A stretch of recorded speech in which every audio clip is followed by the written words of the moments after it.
Hey guys, welcome to my kitchen. With the holidays upon us, everybody's going to be making chocolate.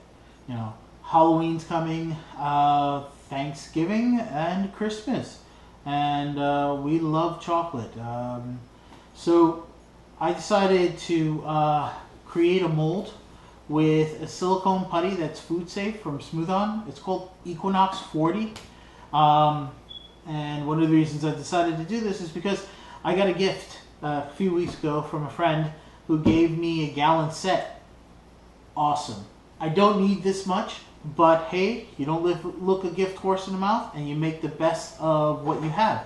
So what I'm using today is the Equinox 40, a few rubber bands, which I'll use at the after I demold my statue, which I cleaned off, and a board just to work on. No big deal. I don't need gloves. This stuff is pretty safe for me to handle. And then I'm going to let it cure for 5 hours. I have 30 minutes to handle the Equinox 40. Smooth On has a few other Equinoxes, I think a 35 and a 38, that cure faster. But when you're doing large projects, you want a long pot life to work with this stuff. This is like a 30-minute pot life, so you want that time to play around with it. So I'm going to start doing this. What I'm going to do is dispense equal parts of my A and B. This is my B, and as you can see, my B is purple, and this is my A. As you can see from that, my A is white, which is really good because when you're mixing the two, you want to make sure you get an even color tone. So I'm going to pull out some of my B. I don't need a lot because all I'm trying to do is capture the head and maybe some of the shoulder. So you want to eyeball it and make sure, even that's too much. I'll throw some more in there. You want to eyeball it and make sure that your A and B are equal in volume. I mean, that's a lot. This stuff goes a long way, so you don't really need to go crazy with it. That'll be good. I'm going to close this bad boy up. Just a quick tip. Make sure your hands are clean. I have a napkin over here. Make sure your hands are clean after you dip your hands in one part because you don't want to contaminate the other part in your bucket. So I'm cleaning off just a little bit, making sure I have no purple under my fingernails. Then I'm going to grab some of my part A. Again, making sure I just have equal amounts to work with. That looks good. I'm going to close up my part A.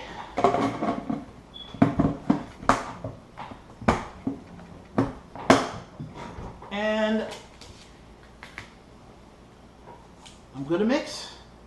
So mixing, I usually just like flatten them out together and then I start folding them into each other. And what you want to make sure that you're seeing is that the colors are mixing as I'm folding them into each other.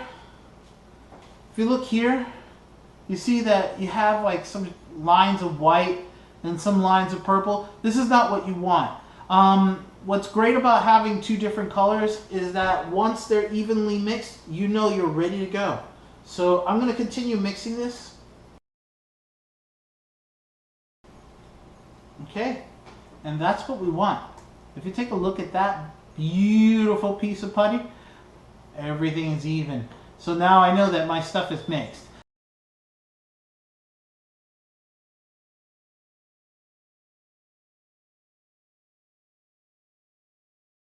I'm pretty lucky I got this one because I have time to play with it. This way, all I have to do is kind of get a nice thick piece and lay it down. I'm just pressing it into that face. And the cool thing about Equinox is this. It holds the vertical surfaces, as you can see here. And so I can play with this statue standing up. I've seen some tutorials online where they took this stuff and put it up against a tree so they can get an impression of the tree, which is very cool because it works as a stamp for paints and textures and sculpt and wax and clays. So I'm just working this around. Like I said, I'm going to create a chocolate piece, so I'm not going to go crazy and cover the whole thing. I just want to try to capture a detail of the head. So you want to kind of flatly push that into the neck, into the shoulders. All right, guys, it's nighttime. I'm going to bed. I'll see you in the morning when I'm demolding this. Good night. Well, good morning and welcome back. I've allowed the silicone to cure overnight. It feels set up pretty good. What I'm going to do now is just take my X-Acto knife and I'm going to cut a slit down the back of my silicone so I can peel it right off of my figure. I'm going to start from the bottom, working my way up. It's preferred that you do like a jagged cut. With a jagged cut, you can piece the two halves back together and they'll lock into each other. It's going to come in handy too when I throw some chocolate into this piece, and I can just easily demold the chocolate. Another cool thing you can do with this is you can bake cupcakes or any type of cake material in it. It's suggested that you don't put it in an oven above 400 degrees. Now, looking at my my mold, it looks pretty good. I don't know if you can see that, but I got some pretty good detail in there. I'm looking forward to pouring stuff.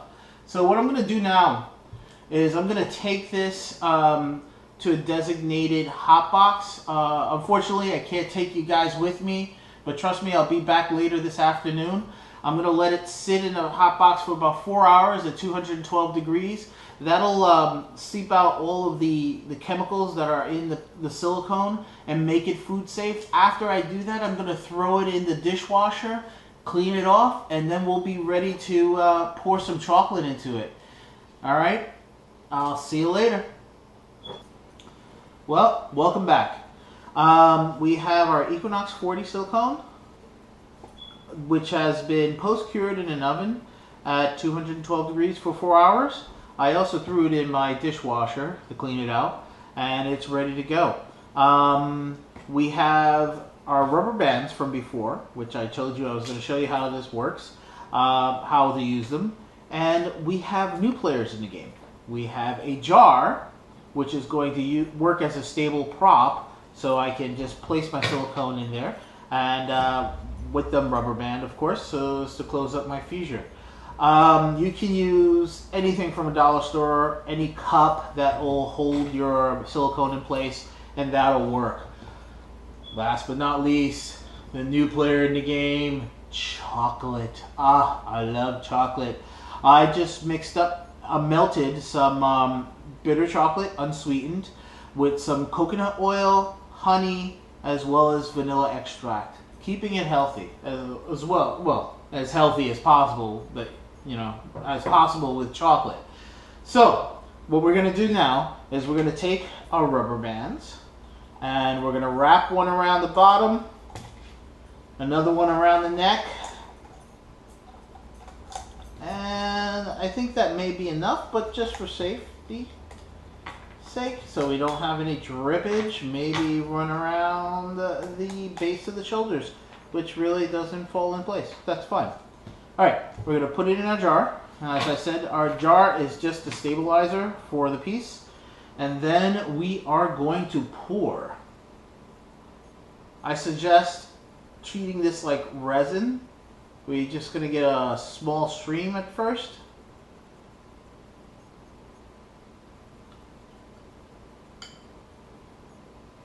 Slosh it around a little bit.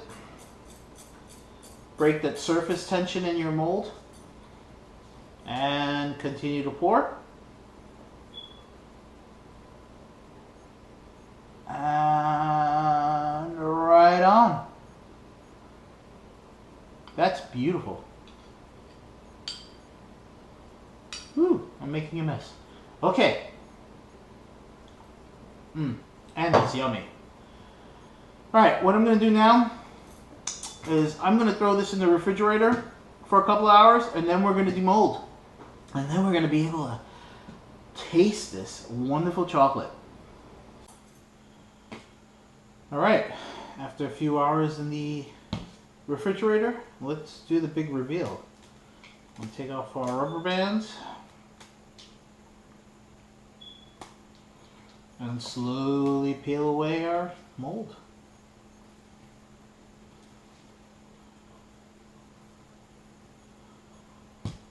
Wow, that's more than just a piece of chocolate. That, my friend, is a piece of fudge art. There you go.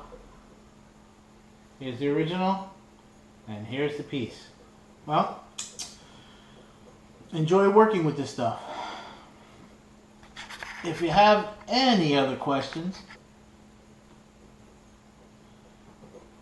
check out Smooth On. Well, actually, Smooth On's website, which is smooth-on.com. And if you're looking for fudge recipes, epicurious.com or tvfoodnetwork.com are pretty good. I'm going to try a piece of this. Oh my god, that's so good. Well, as you can see from the fudge, I gotta go clean up. Enjoy making your pieces, and I'll see you later.